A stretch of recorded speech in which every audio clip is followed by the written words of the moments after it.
하나님 말씀 함께 보십니다. 요한복음 4장입니다. 요한복음 4장 3절로 15절 말씀입니다. 요한복음 4장 3절에서 15절 말씀.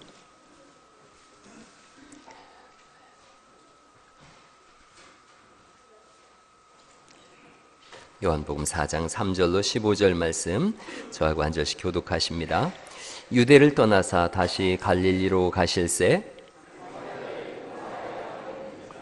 사마리아에 있는 수가라 하는 동네에 이르시니 야곱이 그 아들 요셉에게 준 땅이 가깝고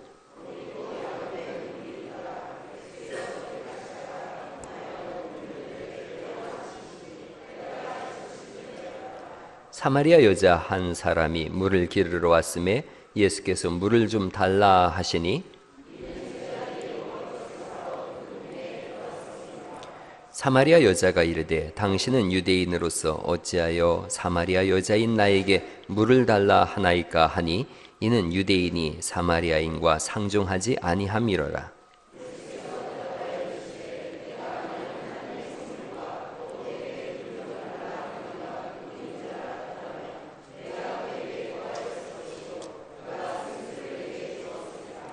여자가 이르되 주여 물기를 그릇도 없고 이 우물은 깊은데 어디서 당신이 그 생수를 얻겠사옵나이까?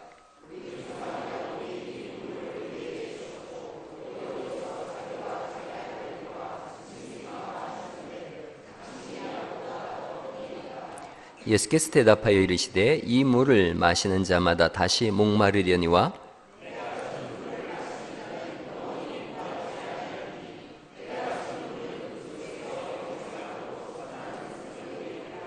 다 같이 읽어요. 여자가 이르되 주여 그런 물을 내게 주사 목마르지도 않고 또 여기 물 기르러 오지도 않게 하옵소서. 아멘. 아멘.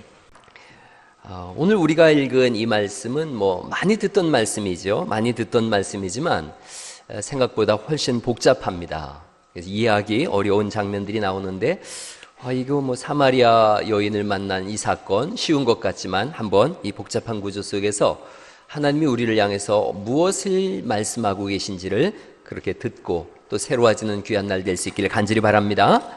예수님께서 사마리아로 들어가십니다. 사실은 예수님께서 사마리아로 들어가신다라는 것은 이 당시적 상황에서는 상상 밖의 일입니다. 이스라엘에는 그 다윗이 왕이 되고 다윗 아들이 솔로몬이에요.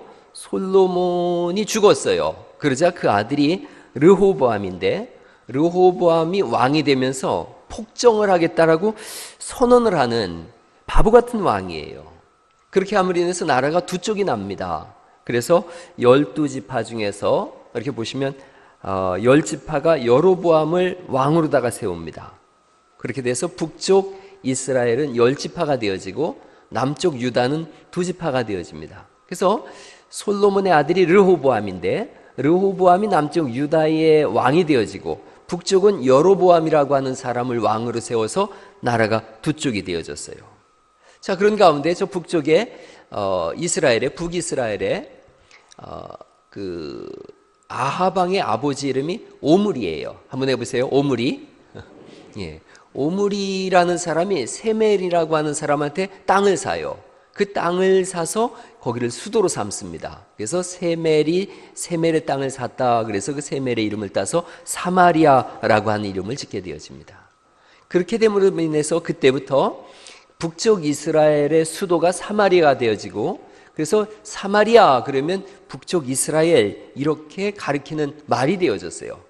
여러분 우리나라도 외국에 나가면 대한민국 사우스 코리아 그럼 잘 모르는데 서울 그러면 올림픽을 이뤘기 때문에 알거든요. 서울이 대한민국을 지명하는 나라가 되어졌어요. 그렇듯이 사마리아 그러면 북쪽 이스라엘 그러면 예루살렘 그럼 어디가 되어지는 거예요? 남쪽 유다가 되어지는 거예요. 자, 그렇게 사마리아 땅이 되어졌는데 BC 722년에 아수르라고 하는 나라가 쳐들어옵니다. 그래서 이스라엘이 멸망하게 되어져요. 북쪽 이스라엘이 멸망하게 되어지는데 이 아수르가 한 정책이 뭐냐 하면 반란을 일으키는 걸 막아야 되겠다 생각해서 그 사마리아 지역에 있는 귀족들을 뽑아서 다른 나라로 보냅니다. 다른 나라에 있는 귀족들은 사마리아로 다 이주를 시켜요. 강제 이주를 시킵니다. 그렇게 함으로 인해서 혼혈 정책을 써요. 그러니까 사마리아 백성들이 혼혈 정책에 의해서 피가 섞이게 된 거예요. 자, 아수르가 쳐들어와서 그렇게 하고 또 지나서 바벨론이 쳐들어옵니다. 바벨론이 쳐들어와서 남쪽 유다가 멸망하게 되어지고, 그러면서 또 피가 섞이고, 그 다음에는 페르시아가 쳐들어오고, 그 다음엔 알렉산드의 마케도니아가 쳐들어오고, 그 다음에는 또 로마가 쳐들어오고, 이렇게 함으로 인해서 엉망진창이 되어버렸어요. 완전히 섞여져 버렸어요. 그래서 사마리아 사람들은 아수르로 끌려가고, 이 예루살렘 사람들은 바벨론으로 끌려가고, 나라는 엉망진창이 되어졌어요. 이러면서부터 사마리아는 혼혈 정책에 의해서 피가 섞이다 보니까 이 사람들이 이스라엘 사람들과 사마리아 사람들 사이에 갈등이 생겨나기 시작했어요. 그러니까 사마리아 사람들이 예루살렘에 내려가서 예배를 안 드려요. 우리끼리 예배 드려야 되겠다. 그래서 그리심산에다가 성전을 지어놓고서 거기서 예배를 드리고 상종하지 않습니다. 갈릴리에서 갈릴리를 가기 위해서는, 예루살렘에서 갈릴리를 가기 위해서는 저렇게 검은 선으로다가 통과해서 가는 거예요. 여러분, 예루살렘에서 갈릴리로 가는 가장 빠른 길은 사마리아를 지나서 갈릴리로 가는 거예요. 그런데 그렇게 하지 않고 요단강을 건너서 이렇게 가요. 바로 가면 3일 길인데 돌아서 가면 6일 길이에요. 근데 사마리아 사람들하고 원수가 돼가지고 우리는 그 길 안 가겠다는 거예요. 요단강으로 삥 돌아서 갑니다. 역사적으로 가장 사람들이 싫어하던 곳, 갈등이 일어나는 곳, 오죽하면 2배나 오래 걸려도 6일이 걸려도 돌아서 가는 곳, 그곳으로 예수님이 가시는 거예요. 가셔서 오늘 우리가 읽은 말씀처럼 사마리아 여인을 만납니다. 여러분, 이 여인이 어떤 사람인가를 한번 좀 잠깐 나눠보죠. 사마리아 여인, 남편이 5이다. 그러니까 대부분 창녀 아니냐, 창녀. 이 여인은 부정한 여인이다. 그렇게 몰고 가고 있어요. 그런데 그렇게 보기에는 성경을 가만히 읽어보면 많은 무리가 있습니다. 수가성에 사는 여인이에요. 가족 공동체를 이룬 그런 지역입니다. 이스라엘의 대부분이 이 당시엔 가족 공동체였어요. 가족 공동체 안에 창녀가 산다, 그런 건 없어요. 친족들이 살고 있는 그런 지역에 창녀가 함께 있을 수는 역사적으로 없는 거예요. 그리고 오늘 우리가 읽은 성경을 보면 이 여자분이 부정한 여자라고 하는 구절이 하나도 없어요. 사람 눈을 피해서 몰래 물을 길러왔다라고 생각하고 있지만 그런 구절이 어딜 봐도 없어요. 몰래 물을 길러온 건 아니에요. 6시니까 저녁 지을 때쯤 됐어요. 저녁밥 지을 때 물 길러온 거죠. 뭐 사람 눈을 피했다 이런 말씀도 없고, 예수님과의 대화 속에서 회개하라, 행실을 바꾸라, 뭐 이런 내용도 없어요. 오히려 이 여자분은 예배에 대해서 갈급함이 있고 야곱을 우리 조상이라고 그렇게 말하고 있는 걸요. 단지 남편이 5이다, 그래서 부정한 여인, 창녀, 그렇게는 볼 수가 없습니다. 사실 남편이 5이라는 걸 그럼 어떻게 해명할 수 있느냐? 사실은 해석할 수 있어요. 신명기법에 보면 계대법이라고 있어요. 계대법. 이 이을계자입니다. 대를 잇는다, 이런 거예요. 무슨 말씀이냐면 신명기 25장에 있는 말씀인데, 첫째 아들하고 결혼을 했어요. 첫째 아들하고 결혼했는데 아기를 낳지 못하고 형이 죽었어요. 그러면 대를 잇기 위해서 둘째하고 결혼을 하는 거예요. 둘째가 또 죽었어요. 셋째하고 결혼하는 거예요. 이런 기구한 운명에 가진 여인이 이 여인일 수 있다는 거지요. 왜 계대법을 쓰느냐 하면 2가지 이유가 있는 거예요. 대를 잇기도 위함이지만 이 당시엔 여자 혼자 살아갈 수가 없어요. 그러니까 하나님의 여자를 살리고자 하는 그런 마음이 이 속에 있는 거지요. 가정도 보호하고 혼자 된 여자를 보호하기 위함이지요. 그렇게 보면 이 여자분은 신명기법을 잘 지켜낸 분이에요. 말씀을 잘 지킨 거죠. 그럼에도 불구하고 고단한 인생이에요. 저녁에 물동이를 이고서 물을 길러오는 그런 고단한 인생인데, 물 길러오는 장소도 멀었던 것 같아요. 14절 말씀을 다시 보실까요? 4장 14절 말씀에 이 여자분의 고단한 모습이 여기에 있습니다. 4장 14절 예수님과 이 여자분의 대화인데, 예수님 말씀을 먼저 읽어보죠. 14절 시작. 내가 주는 물을 마시는 자는 영원히 목마르지 아니하리니 내가 주는 물은 그 속에서 영생하도록 솟아나는 샘물이 되리라. 그랬더니 여자가 15절에 이렇게 말씀하고 있습니다. 큰 소리로 읽어보죠. 시작. 여자가 이르되 주여 그런 물을 내게 주사 목마르지도 않고 또 여기 물 길러 오지도 않게 하옵소서. 이 여자분이 지금 목말라 있는 인생이에요. 또 여기가 너무 멀어요. 그래서 여기로 자꾸 물 길러 오지 않도록 좀 도와주시면 안 되겠습니까? 타는 목마름을 가지고 사는 여인이에요. 이 여인의 고난을 잘 표현한 말씀이 4장 11절에도 있습니다. 4장 11절 말씀 같이 한번 또 읽어볼까요? 시작. 여자가 이르되 주여 물기를 그릇도 없고 이 우물은 깊은데 어디서 당신이 그 생수를 얻겠사옵나이까. 자신의 처지를 말씀하고 있어요. 이 우물이 깊다 그래요. 여러분, 역사적으로 나블루스에 있는 이 우물인데 여긴 교회를 세웠어요. 여기에 야곱의 우물이다 이렇게 표현하고 있어요. 그런데 이 우물이 깊이가 대략 40m 정도 되는 깊이입니다. 이 당시에는 이 우물을 판다는 것은 온 동네가 다 달려들어야지만 되는 그런 작업이에요. 그런데 아무리 마셔도 목마른 물이에요. 예수님이 끊임없이 내 속에서 솟아나는 생수를 주겠다 그랬더니 그물 좀 주세요. 그물 좀 주세요. 고대 중동에서 물은 생명 같은 거예요. 우물과 웅덩이를 성경에 말씀하세요. 우물과 웅덩이, 사람의 수고로 노력으로 얻어야 되는 물이에요. 큰 웅덩이를 파놓습니다. 단지처럼 파요. 단지처럼 파놓으면 그 흙이 단단하게 굳어요. 그러면 비가 와서 빗물이 고여 있는 거예요. 그러면 그 물을 떠다가 마시는 게 이스라엘 사람들이에요. 그러니까 때가 되면은 이 우물이 다 말라요. 이 우물이 마르면 어찌될 잘못하면 동네 사람들이 다 죽어가는 그런 상황이에요. 여러분, 창세기에 보면 왜 요셉의 형제들이 요셉을 구덩이에다가 던졌다 그랬죠? 그게 이 우물 구덩이에요.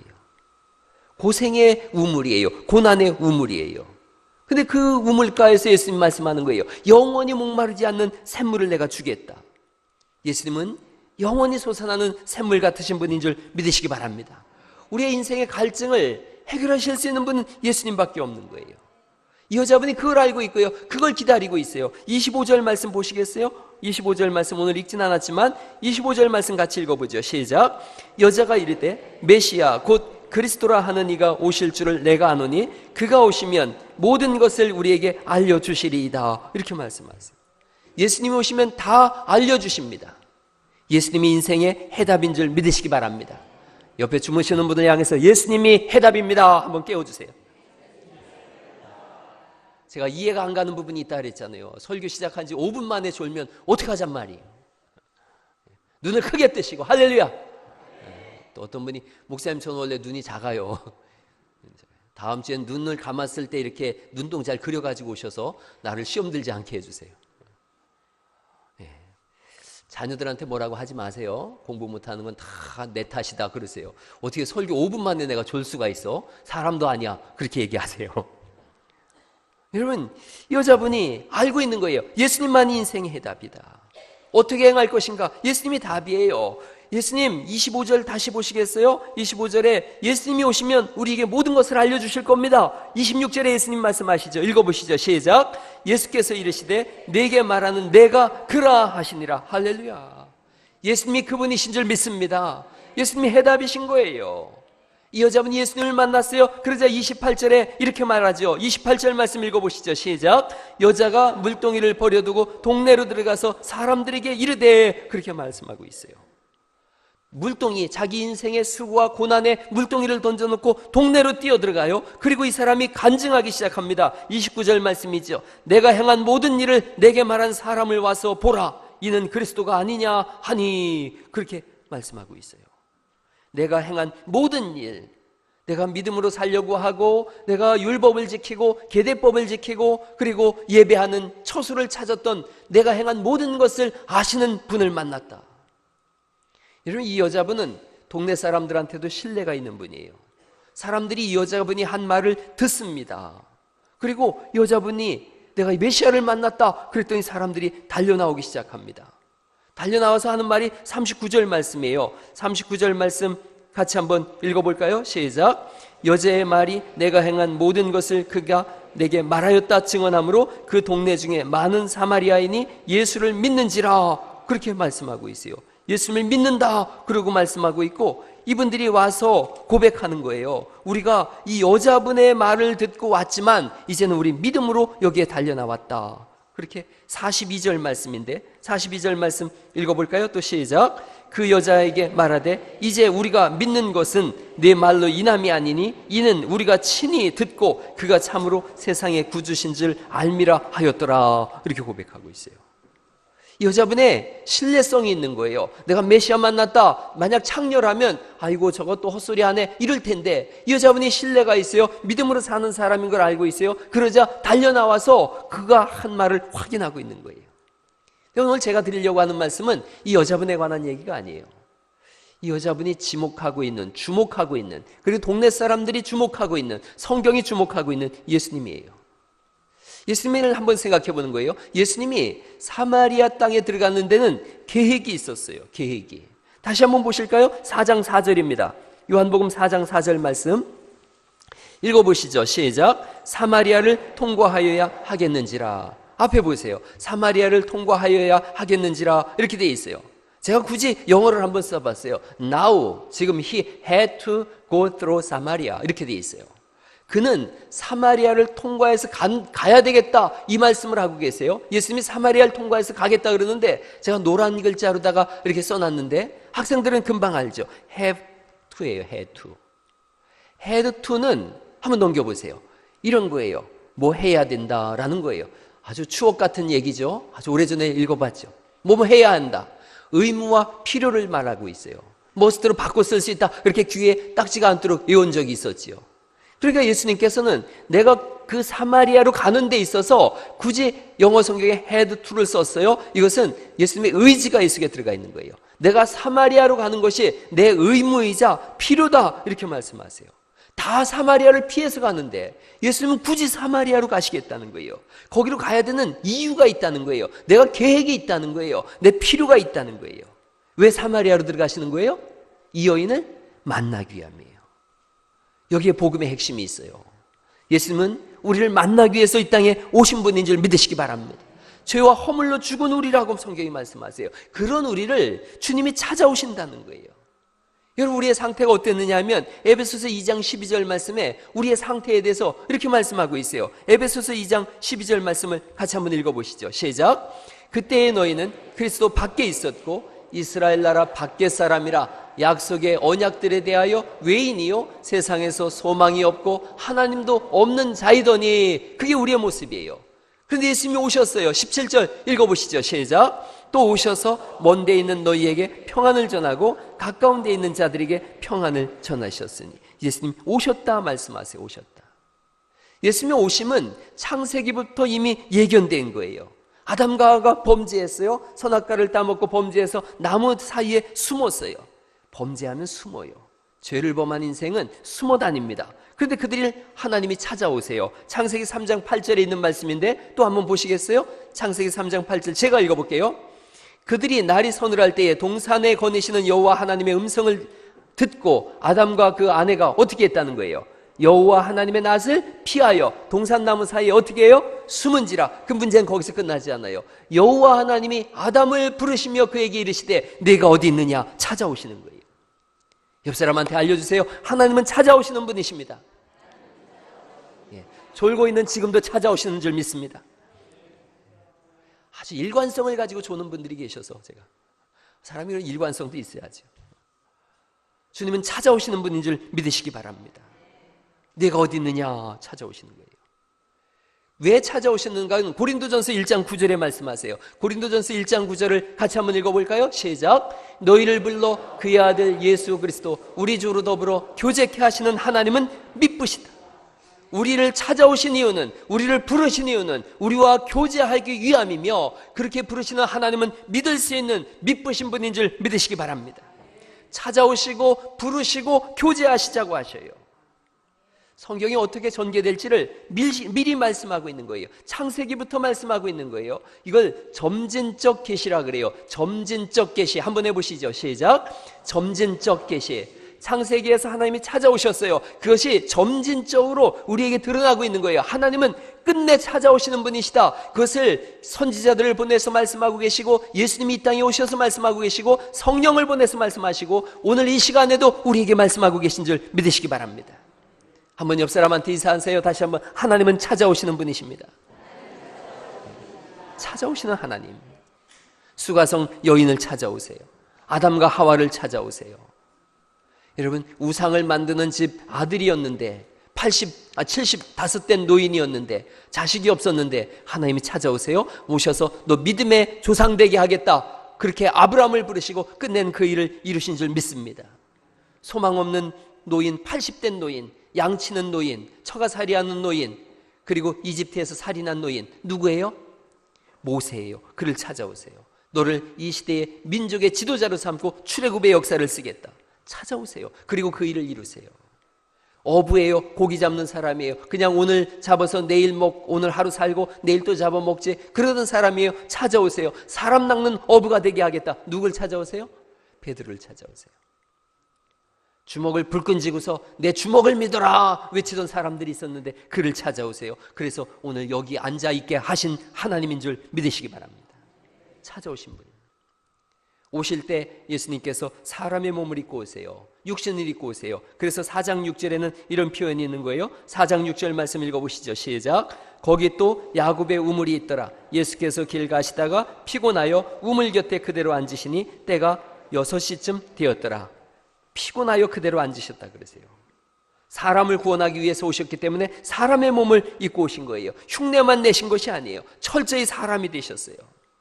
십자가에 예수님이 죽으실 때 사람들은 가연설자들이라는 게 있어요. 가연설. 예수님이 가짜로 몸을 입고 오셨다. 그러니까 예수님의 죽음도 흉내만 낸 거다. 그렇게 해서 얘기하는 사람들이 있어요. 아니요. 예수님은 사람의 몸을 입고 오셨고 진짜로 십자가에서 죽으셨고 우리의 죄를 짊어지고 죽으셨다가 3일 만에 부활하신 줄 믿으시기 바랍니다.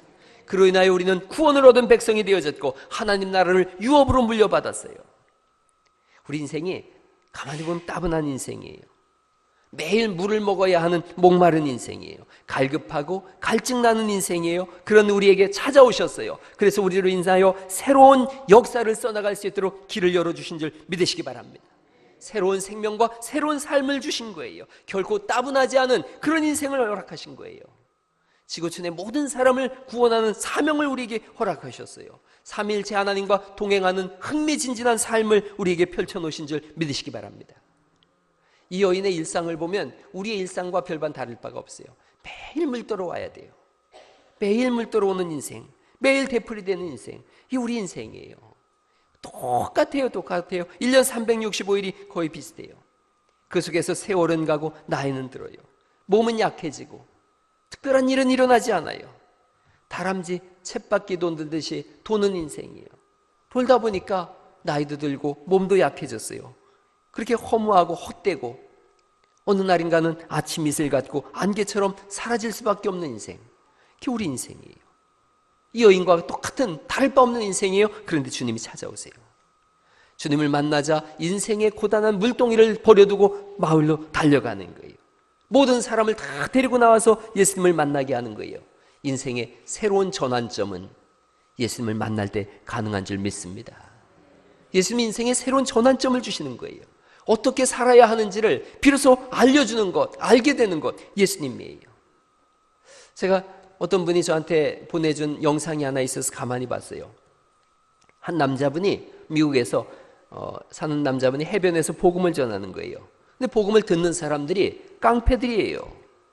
이분이 무섭기도 해요. 떨리기도 해요. 그럼에도 불구하고 열심히 예수님을 전해요. 전부 머리도 빡빡 깎고서 몸에 막 이런 사람들인데 그런 사람들한테 복음을 전하는 거예요.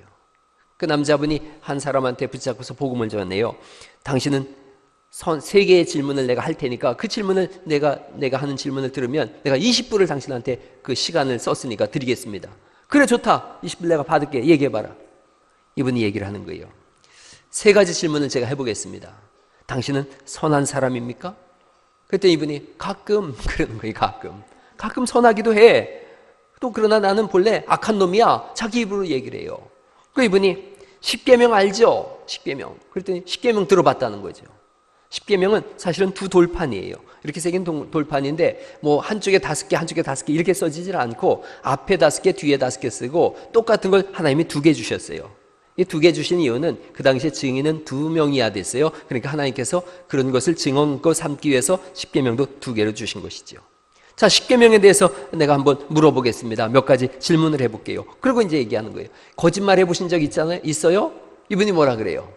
나 나쁜 놈이라 그랬잖아, 임마. 나 거짓말쟁이야. 이렇게 얘기를 하는 거예요. 거짓말쟁이. 전 물어볼게요. 거짓말 한 번도 안 해보신 분 한번 손 들어보시겠어요?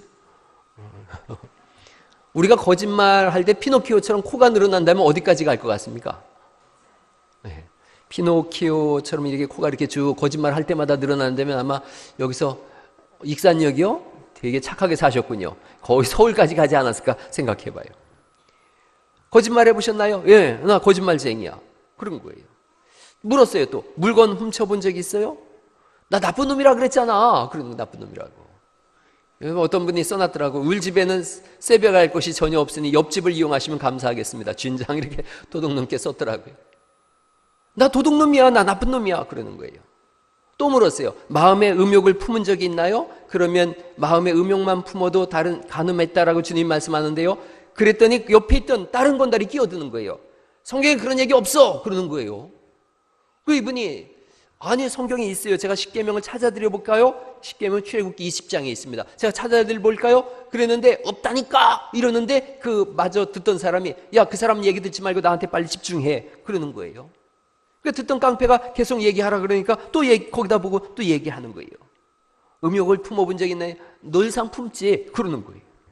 3개 다 걸렸네요. 3개 다 걸렸네요.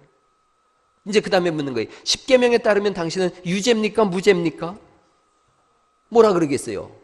유죄네. 그러면 천국과 지옥이 있다고 말씀하고 있다면 당신은 천국 가겠습니까? 지옥 가겠습니까? 근데 이분이 얘기하는 거예요. 그래도 나는 잘못했다는 생각 들어. 내가 잘못했다고 하면 되지. 그러자 이분이 다르게 얘기했어요. 법원에 서 있다고 생각해 보세요. 훌륭하고 선한 판사 앞에 당신이 서 있습니다. 당신이 엄청난 죄를 졌어요. 그 판사가 당신에게 선고를 하기 전에 당신이 잘못했어요. 용서해 주세요 할 때에 그 훌륭하고 선한 판사가 그래 내가 용서할게. 그러면 훌륭하고 선한 판사인가요? 아니라고 얘기는 아니지. 선하고 정의롭다면 나한테 유죄라고 하겠지. 하나님은 선하고 정의로우신 분이세요. 그래서 하나님도 유죄라고 하실 수밖에 없어요. 그런데 다른 것이 있어요. 하나님은 당신을 사랑하세요. 옆에 있던 어떤 사람이 만약 당신을 위해서 그 죄값으로 5억 달러가 필요한데 5억 달러를 대신 내준다면 당신은 어떻게 되겠어요? 난 그럼 무죄지. 근데 난 돈이 없어. 당신 친구가 내준다면 어떻게 하겠어요? 나한테 그런 친구는 한 놈도 없는데? 그래 누군가가 내준다면 난 무죄지. 복음을 제가 말씀드려 볼게요. 예수님께서 당신의 죄를 대신하여 십자가에 죽으심을 인하여 하나님께서 죽으신 예수님을 보고 당신을 무죄라고 선언하셨어요. 그게 성경의 복음입니다. 이 남자가 이해하겠다 그래요. 알겠다 그래요. 그런데 제가 또 물어볼게요. 혹시 기분 나쁜 얘기일 수 있지만 오늘 밤에 죽을 수도 있다는 생각을 안 해보십니까? 난 나쁜 놈이라 그런 생각 자주 해. 오늘 밤에 죽을 수도 있어. 그렇다면 오늘 밤에 죽는다면 당신은 아까 10계명 중에 3계명을 범했다고 했는데 어디 가겠습니까? 지옥 가겠네. 그러자 이분이 알려줬어요. 마음을 다해서 예수님을 믿는다면 예수님께서 당신의 죄를 짊어지심을 인하여 당신을 무죄라고 할 것이고 혹시 오늘 밤에 죽어도 당신은 천국 갈 겁니다. 할렐루야. 복음을 다 들었어요. 그리고 헤어졌습니다. 5년이 지났어요. 5년이 지나서 이 상황을 어떤 분이 찍은 거예요. 한 사람이 찍었어요. 한 사람이 찍고 5년 뒤에 그 찍은 사람이 라스베가스를 걸어갔는데 본 듯한 사람이 있는 거예요. 본 듯한 사람이. 저 사람 누구지? 그러다가 딱 자기가 5년 전에 찍은 비디오를 생각했어요. 이 사람이 성경을 들고 있거든요. 그리고 아주 평안한 얼굴로다가 기쁜 얼굴로 가고 있는 거예요. 전혀 깡패 같지가 않아요. 5년 전에 그 사람이네. 어떤 사람이었냐면 복음을 들은 사람이 아니라 그 옆에서 성경에 그런 거 없는데? 라고 했던 사람이에요. 그래서 이 사람이 어떻게 확인했냐면 이 사람은 습관이 있는데 성경에 그런 거 없는데 하면서 이 안쪽 입술을 이렇게 계속 깨물던 사람이에요. 근데 단단하니까 거기서도 안쪽을 깨물고 있더라는 거예요. 그래서 물어봤대요. 5년 전에 혹시 어느 해변가에서 당신 이런 얘기 하지 않았어요? 그랬더니 나 그 사람이라 그러더라는 거예요. 그 얘기를 듣고 성경에 그런 얘기 있나 없나 찾아보다가 예수 믿었대요. 할렐루야. 하나님의 구원의 역사는 우리의 삶을 바꾸는 줄 믿으시기 바랍니다. 이 사람이 그렇게 옆에서 들은 사람인데 예수님을 믿었어요. 이분이 한 고백이에요. 내 인생이 전부 바뀌었습니다. 나는 깡패의 짓 하던 건달 노릇을 버리고 이제 말씀 위에서 가정을 이루며 행복한 삶을 살아가고 있습니다. 할렐루야. 예수님이 하신 일이에요. 제가 오늘 이 말씀을 드리는 이유는 오늘 이 일이 예배하는 우리 가운데 일어나야 될 줄 믿으시기 바랍니다. 복음을 듣던 사람, 옆에 서 있던 사람도 예수를 믿었어요. 그 복음을 듣던 사람은 어떻게 됐는지 모르겠어요. 그러나 여러분, 중요한 건 오늘 이 말씀이 들려오면 우리는 사는 줄 믿습니다. 예수님이 어떤 분이신가? 일상 속으로 찾아오시는 분이세요. 우리의 삶 속으로 갑자기 어느 날 느닷없이 찾아오시는 분이세요. 저는 오늘 이 설교가 여러분이 늘 듣던 얘기죠. 평소에 듣던 말씀이고 늘 듣던 말씀이에요. 그런데 오늘 이 설교를 또 하는 거예요. 주님이 어떤 계획을 가지고 계신지 전 몰라요. 그러나 하나님은 알고 계세요. 이 설교가 누군가에게는 들려지고, 누군가는 졸고 있을지 모르겠지만 누군가에게는 들려져서 그 사람의 인생이 바뀌기를 하나님은 원하고 계시고 계획하고 계신 줄 믿으시기 바랍니다. 우리의 구원은 그렇게 창세전에 계획되어졌어요. 사마리아 여인을 먼저 아신 거예요. 예수님께서 먼저 그 길을 가신 거예요. 우물 곁에서 먼저 기다리고 계신 분이 예수님이셨어요. 오늘 이곳에서도 마찬가지예요. 이곳에 미리 오시고 목사로 하여금 일주일 전에 이 설교를 쓰게 하시고 누군가에게 듣게 하시는 거예요. 여러분, 키 작은 삭개오의 사건을 우리가 잘 알고 있어요. 여리고성에 키 작은 삭개오, 그 당시에 많은 사람들이 그 나무 위에 올라가서 예수님 오시는 걸 지켜보던 상황이에요. 그런데 예수님께서 정확하게 삭개오 앞에 가가지고 이름을 불러주세요. 삭개오야, 내려오너라. 내가 오늘 네 집에 유하여야 하겠다. 먼저 찾아가시고 그 이름을 아세요. 우리를 아시고 계시고 우리의 삶 속에 찾아오시는 분이 예수님인 줄 믿으시기 바랍니다. 요한복음 1장에 보니까 나다나엘에게 예수님이 말씀하신 거예요. 빌립이 너를 부르기 전에 너가 무화과 나무 아래에 있는 것을 내가 보았노라. 그렇게 말씀하세요. 이때에 나다나엘이 깜짝 놀라는 거예요. 하나님이 우리의 모든 것을 아세요. 아무도 나를 알아주는 사람이 없는데, 그런데 주님이 아세요. 시편 139편은 우리에게 놀라운 말씀을 선언하세요. 이렇게 말씀하세요. 시편 139편 1절에 제가 읽어볼게요. 여호와여, 주께서 나를 감찰하시고, 그 다음 뭐라고 돼 있어요? 아셨나이다. 주님이 어떻게 나를 아시는가? 나의 앉고 일어섬을 아시며 멀리서도 나의 생각을 통촉하시오며 나의 길과 눕는 것을 감찰하시며 나의 모든 행위를 익히 아시오니. 5절 같이 읽어보시죠. 시작. 전후를 두르시며 내게 안수하셨나이다. 주님이 우리를 아시고 거기서 멈추질 않고 전후를 두르시고 앞뒤를 두르시고 안수하셨대요. 안수란 표현이 그런 건 거예요. 주님이 나의 앞과 뒤를 손으로다가 콕 품으시고 나를 끌어안고 계신다, 그런 개념이에요. 주님이 우리를 아시고 우리를 보호하시는 줄 믿으시기 바랍니다. 우리 일상 속에 찾아오셔서 주님이 말씀하시는 거예요. 정확하게 아시고 우리의 형편과 처지를 아시고 필요를 따라 도우시며 우리를 안수하시고 보호하시는 하나님. 우리에게는 우연 같지만 주님은 계획을 가지고 찾아오시고 부르시고 구원하세요. 여자분을 생각해 보세요. 날마다 물을 뜨러 왔을 거예요. 그러던 어느 날 이 여자분은 뜻밖에도 창조주를 만나요. 온 우주의 주인을 만나세요. 구원의 주를 만나세요. 생명의 주인을 만나시고 천국의 주인을 만나세요. 오늘 그날이 될 수 있기를 간절히 바랍니다. 이 가능성이 우리 모두에게 열려 있는 거예요. 날마다 출근하고 퇴근하고 반복적인 일을 하고, 여자들은 빨래하고 청소하고 밥하고 늘상 하는 일이에요. 오늘 한 일을 내일도 해야 되고 모레도 해야 되고 늘 해야 돼요. 그런데 어느 날 갑자기 주님이 찾아오신 거예요. 예배도 마찬가지. 예배도 동일해요. 순서도 동일하잖아요. 기도하는 사람만 좀 바뀔 뿐이지만 설교하는 목사는 바뀌지도 않고, 몇 년 들어보니까 매너리즘에도 빠지는 거예요. 예배에 대한 긴장감도 사라지는 거예요. 특별히 새로울 것도 없어요. 예배가 늘 드리는 예배, 적당히 졸기도 하다가 딴 생각도 하다가 이곳에 주님이 계신다는 것도 잊어버리고 예배에 대한 긴장감도 사라졌어요. 하나님이 예배를 받으신다는 것도 잊어버렸어요. 처음 예배의 그 감격과 감동은 추억이 돼버렸어요. 나른한 봄날, 특별할 것도 없는 예배, 늘 듣는 찬송, 오늘은 찬양대가 좀 잘하네, 이렇게 생각하게 되어지고, 목사가 오늘은 좀 안 웃기네, 지난주는 되게 웃겼는데 왜 오늘은 좀 안 웃기지? 뭐 안 좋은 일이 있나? 또 고개를 둘레둘레, 그니 왔어 안 왔어? 둘레둘레 들어도 보고, 오늘따라 설교가 좀 기네. 또 어떤 때는 오늘따라 설교가 좀 짧네. 똑같은 일이에요. 저 사람 오늘 화장이 이상하네. 화장이 떴어. 잘 먹었네. 이상하게 저게 뭐야? 옷은 저게 또 뭐야? 반복되는 삶이에요. 단조로운 인생이에요. 반복되는 예배예요. 그런데 갑자기 예수님을 만난 거예요. 할렐루야. 삶 전체가 변한 거예요. 여자분은 별 기대를 하고 왔겠어요? 오늘도 기대 없이 온 거예요. 그냥 물동이 하나 들고 온 거예요. 아유 뭐 오늘도 또 고단한 인생 물 떠 가지고 가지. 거기에 낯선 남자가 앉아 있어요. 별꼴이네. 유대인 남자가 앉아 있네. 말을 건네요. 이 남자가 왜 나한테 말을 건네? 그런데 말을 건네면서 대화를 하면서 자기의 속에 있는 예배에 대한 열정이 회복되어지고 메시아를 만난 것을 알았어요. 물동이가 중요한 게 아니에요. 물 떠오는 게 중요한 게 아니었어요. 이 여자분은 마을로 달려가는 거예요. 그래서 내가 메시아를 만났다. 할렐루야. 외치기 시작한 거예요. 마을로 달려가서 외치는 거예요. 내가 메시아를 만났다. 내가 메시아를 만났다. 저는 여러분이 오늘 그날 낼 수 있기를 간절히 바랍니다.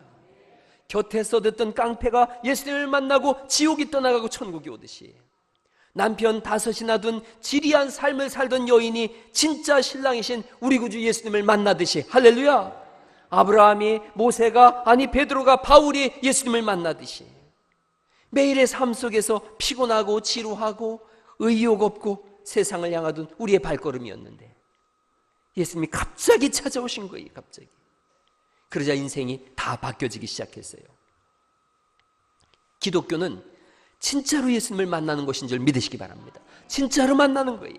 어떻게 만나나? 갑자기 느닷없이 예상치 못하게 상상할 수 없는 방법으로 일상 속에서 만나는 거예요. 여자분이 무슨 기도원에 가서 금식 기도한 게 아니에요. 일상 속에서 반복되는 일상 속에서 예수님을 만났어요. 깜짝 놀란 거예요. 오늘 이 시간에 이렇게 반복적인 예배 속에서 어떤 분은 좋을 수 있어요. 어떤 분은 다른 생각할 수 있어요. 어떤 분은 관심이 없을 수도 있어요. 그런데 늘 그러했는데 오늘 갑자기 이상하게 한 말씀이 들려왔어요. 그래서 인생이 바뀌는 것인 줄 믿으시기 바랍니다. 주님이 그 일을 하시는 거예요. 주님이 그 일을 하세요. 고요한 일상 속으로 찾아가신 예수님, 늘 반복적인 예배 속에 갑자기 찾아오신 예수님, 그로 인하여 예배가 살아나고 기도가 살아나요. 오래전에 교회에서 예배할 때에 늘 이렇게 팔짱을 끼고서 피곤하니까 늘 졸던 분이 계셨어요.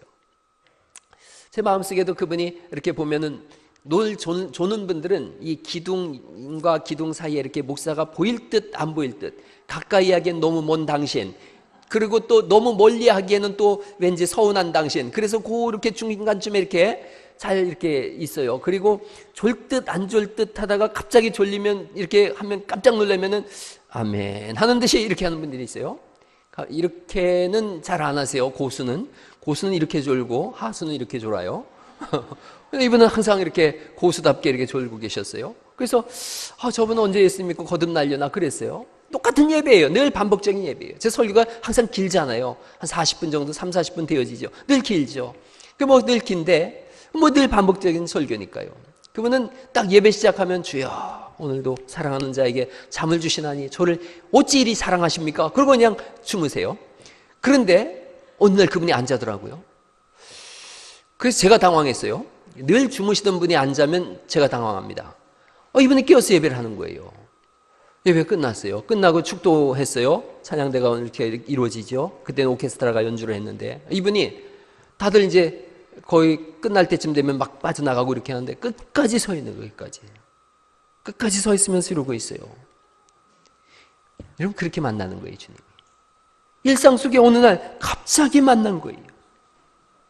그로 인하여 인생이 바뀌는 거예요. 예수님 당시의 유대인들은 자신들의 죄로 인하여 로마의 식민지를 산다고 생각했어요.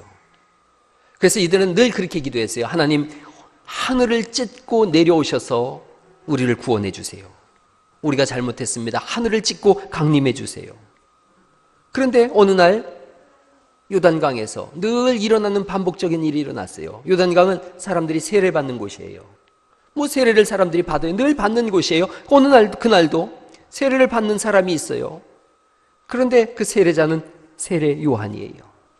한 청년이 세례를 받았어요. 그 청년이 세례를 받고서 물에서 올라오는데 이들이 늘 했던 기도가 이루어졌어요. 갑자기 하늘이 열리더니 성령이 비둘기같이 강림하시면서 하늘에서 소리가 났어요. 이는 내 사랑하는 자요 내 기뻐하는 아들이다. 하늘을 찢고 하나님이 강림하신 거예요. 여러분, 어느 날인가 주님은 다시 오실 줄 믿으시기 바랍니다. 다시 오실 거예요. 천국과 지옥이 느닷없이 다가올 거예요. 느닷없이. 천국과 지옥으로 구별되는 날이 올 거예요. 별한간 갑자기 도적같이 올 거라고 성경은 말씀하세요. 하늘을 찢고 주님이 강림하실 거예요. 그날에 예수님을 만난 사람들은 천국에서 주와 함께 영원한 천국 잔치를 이룰 것이고, 주를 만나지 못한 사람들은 영원한 지옥에 떨어질 거예요. 오늘 이 시간에 예수님을 만날 수 있기를 간절히 바랍니다. 오늘 밤에 우리가 죽을지 살지는 아무도 모릅니다. 내일 일을 자랑하지 말라. 내일 무슨 일이 일어날는지 너희가 알지 못합니다. 여러분, 한 부자에 대한 말씀을 알고 있지 않습니까? 내가 창고를 더 많이 짓고 잘 먹고 잘 살아야 되겠다. 그날 밤에 내 영혼을 내가 도로 찾으리니 내 것이 누구 것이 되겠느냐? 이 어리석은 자야. 주님이 하신 말씀입니다. 오늘이 저는 여러분 갑자기 별한간 느닷없이 주님이 찾아오시는 날 될 수 있기를 간절히 바랍니다. 그로 인하여 이 여인은 수가성에 들어가서 복음을 전하는 삶으로 바뀌어졌어요. 오래전에 제가 읽은 책 중에 재미난 책이 있었어요. 대주교의 죽음이라는 책이에요. 대주교의 죽음. 이분이 날마다 기도했어요. 주님의 음성을 듣기로 합니다. 주의 음성을 들려주옵소서. 날마다 기도했어요. 근데 하나님께서 응답하셨어요. 오냐? 내가 여기 있다. 그 순간 놀래 죽었다는 거예요. 그게 대주교의 죽음이에요. 전혀 기대하지 않았었거든요. 전 여러분, 오늘이 주님이 오냐? 내가 여기 있다. 내가 너를 만난다. 그날 될 수 있기를 간절히 바랍니다. 주님이 갑자기 지금 오신다면, 오늘 밤에 오신다면 우리 영혼은 어디로 가겠는가? 이걸 생각하셔서 의지를 갖고 찾아오신 주님께 우리도 의지를 드리는 그런 은혜가 있기를 간절히 바랍니다. 오늘 성경 4장 14절은 말씀합니다. 영생하도록 솟아나는 샘물을 주시겠다 말씀하세요. 그 예수님께 인생을 던지라고 말씀합니다. 방황한다고요, 허무하다고요, 참된 예배자로 다시 서시고 하나님 앞에 서셔서 결심하고 결단함으로 인하여 찬란한 내일을 열어가실 수 있기를 예수님의 이름으로 축원합니다.